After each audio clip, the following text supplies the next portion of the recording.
Assalamualaikum warahmatullahi wabarakatuh. Berjumpa kembali dengan saya Siti Rosipa, kelas non-reg semester 3. Di sini saya akan mereview kembali mata kuliah hukum pidana lanjutan yang didoseni oleh Profesor Hajah Heni Nuraini SMH dan wakil asisten dosen Bapak Dr. M. Randy Aridayandi SHMH. Tugas review pertemuan ke-9 hukum pidana lanjutan kali ini tentang Bab 3 perbarengan atau gabungan tindak pidana atau summon law atau konkursus part 3. Perbarengan perbuatan atau konkursus realis diatur dalam pasal 65 sampai dengan pasal 71 KUHP. Konkursus realis berupa kejahatan yang diancam pidana pokok sejenis yaitu terhadap kejahatan plus kejahatan. Pasal 65 yaitu hanya dikenakan satu pidana dengan ketentuan bahwa jumlah pidana maksimum tidak boleh lebih dari maksimum pidana terberat ditambah sepertiganya, atau aborsi yang dipertajam garis miring diperberat. Contoh, A melakukan 3 jenis kejahatan yang diancam pidana masing-masing 4 tahun, 5 tahun, dan 9 tahun. Terhadap hal ini pidananya adalah 9 tahun tambah 1/3 kali 9, yaitu jumlahnya 12 tahun. A melakukan 2 jenis kejahatan yang diancam 1 tahun dan 9 tahun. Dalam pasal ini pidana yang dikenakan adalah 10 tahun dan bukan 9 tahun tambah 1/3 kali 9 yang jumlah 12 tahun karena melebihi jumlah maksimum pidana untuk masing-masing kejahatan. Contoh, Dedi melakukan pencurian dengan ancaman hukuman pidananya 5 tahun melanggar pasal 362 KUHP, dan Dedi juga melakukan pemerkosaan melanggar pasal 285 KUHP yang diancam hukuman pidananya 12 tahun, serta Dedi membunuh si korban melanggar pasal 338 KUHP dengan ancaman hukum pidananya 15 tahun. Terhadap perbuatan ini, Dedi dijatuhi hukuman pidana 15 tahun tambah 1/3 kali 15 yaitu 20 tahun. Jadi Dedi dijatuhi hukuman 20 tahun penjara.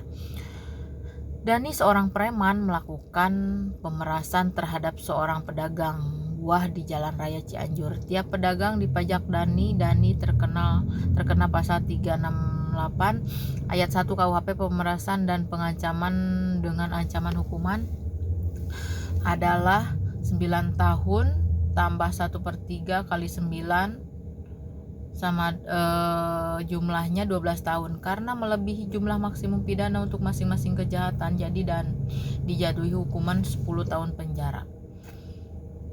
Konkursus realis yang berupa kejahatan yang diancam pidana pokok tidak sejenis yaitu berupa kejahatan plus pelanggaran. Menurut pasal 66 KUHP, untuk semua jenis ancaman pidana tiap-tiap kejahatan dijatuhkan, tetapi jumlahnya tidak boleh melebihi maksimum pidana terberat ditambah sepertiganya. Sistem ini disebut kumulasi yang diperlunak atau diperringan.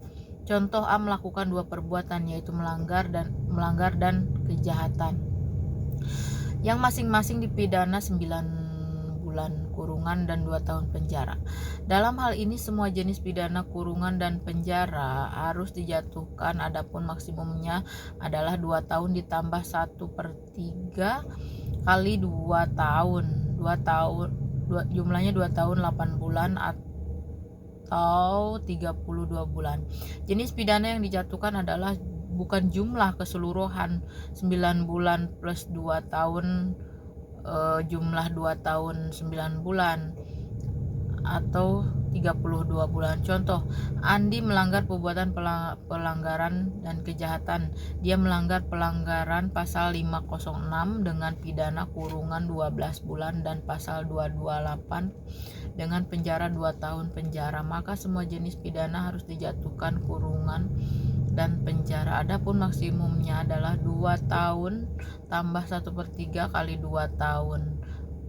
Jumlahnya 2 tahun 8 bulan atau 32 bulan. Jadi pidana yang dijatuhkan adalah bukan jumlah keseluruhan 12 bulan ditambah 2 tahun, yaitu jumlah 2 tahun atau 12 bulan atau 36 bulan. Konkursus realis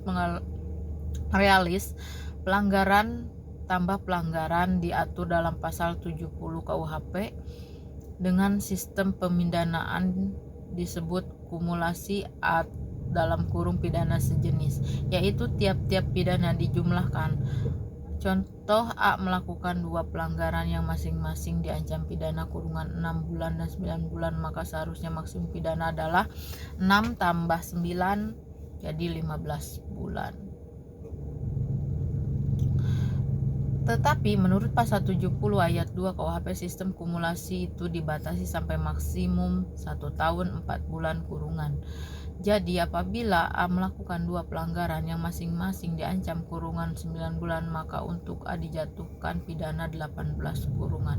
Hal ini bertentangan dengan pasal 70 ayat 2 KUHP, yaitu pidana maksimum yang diharuskan dijatuhkan bukan 18 bulan tapi 16 bulan 1 tahun 4 bulan. Contoh, Debbie melakukan 2 pelanggaran, yaitu melanggar pasal 505 ayat 2 dengan pidana kurungan 6 bulan, pasal 506 dengan pidana kurungan 12 bulan, maka untuk Debbie dijatuhkan pidana kurungan 18 bulan. Tetapi hal ini bertentangan dengan pasal 70 ayat 2 KUHP, yaitu pidana maksimum bukan 18 tetapi 16 bulan, 1 tahun atau 1 tahun 4 bulan. Jadi pidana kurungan Debbie yang dijatuhkan adalah 16 bulan.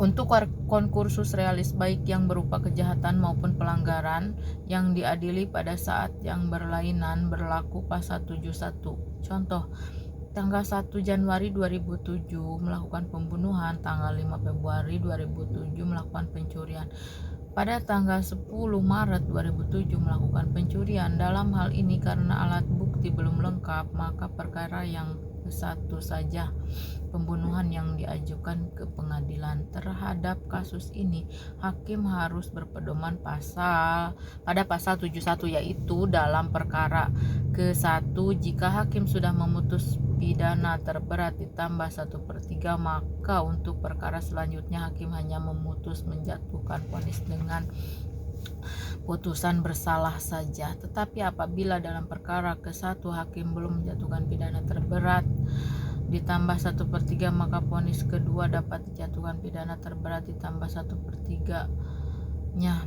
Pasal 71 KUHP berhubungan dengan pengertian pebarengan, yaitu rumusan ketiga. Oleh karena itu, jaksa atau penuntut umum harus melakukan penuntutan secara bersamaan dan sekaligus, tetapi di dalam praktek jaksa tidak selalu mengajukan perkara secara sekaligus dikarenakan alat bukti yang kurang lengkap. Atas dasar itu, maka konkursus berbicara tentang A. Pemindanaan dalam tindak pidana, B. Stelsel atau sistem pemindanaan yang meringankan umum untuk meringankan, namun menurut sistematika KUHP memberatkan. Sekian review ke-9 hukum pidana lanjutan yang saya dapat sampaikan. Billahi taufiq wal hidayah. Wassalamualaikum warahmatullahi wabarakatuh. Mohon maaf apabila banyak pengucapan yang salah atau yang yang terbata-bata. Terima kasih.